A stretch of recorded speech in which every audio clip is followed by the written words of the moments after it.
নমস্কার বন্ধুরা, আমি গোপালী বলছি। আজ আমি এক সোমবারে একটা সবজি করব। প্রথমে কাঁচা লঙ্কা ফোড়ন দিয়ে নিলাম, তারপর তেজপাতা দিলাম। এর আগে এই তেলটাতে আমি বড়ি ভেজে নিয়েছিলাম। তারপর আমি পাঁচফোড়ন সম্বার দিয়ে দিলাম। পাঁচফোড়ন সম্বার দিয়েই আমি সবজিগুলোকে ছেড়ে দিলাম। এর মধ্যে আলু আছে, বেগুন আছে, কুমড়ো আছে, শিম আছে, মূলো আছে। এই সমস্ত সবজি দিয়ে ভালো করে ছেড়ে দিলাম। তারপর আমি এর মধ্যে টমেটো আর দুটো কাঁচা লঙ্কা দিয়ে দিলাম, একটু আদা বাটা দিয়ে দিলাম। এবার এটাকে আঁচটা বাড়িয়ে ভালো করে নাড়াচাড়া করে ঢেকে দেবো। সুন্দর করে নাড়াচাড়া করে আমি এটাকে ঢেকে দিলাম। ঢেকে দিয়ে আমি এরপর আসছি।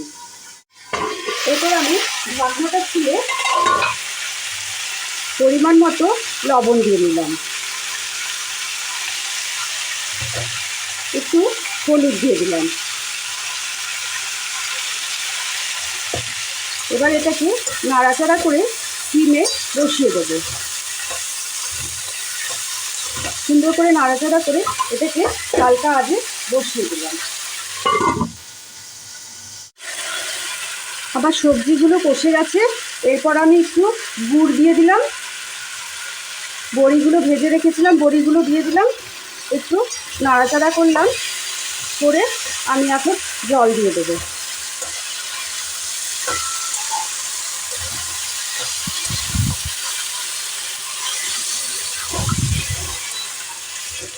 একটু ঝোল ঝোল হবে। এবার আমি গ্যাসের আঁচটাকে সিমে করে দেব। ঢাকনা চাপা দিয়ে দিলাম।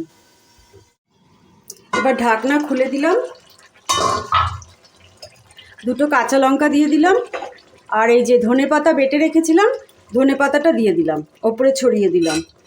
আমার এক সোমবারে তরকারি তৈরি হয়ে গেল। এবার আমি পরিবেশন করে দেব। আমার তরকারি তৈরি হয়ে গেছে।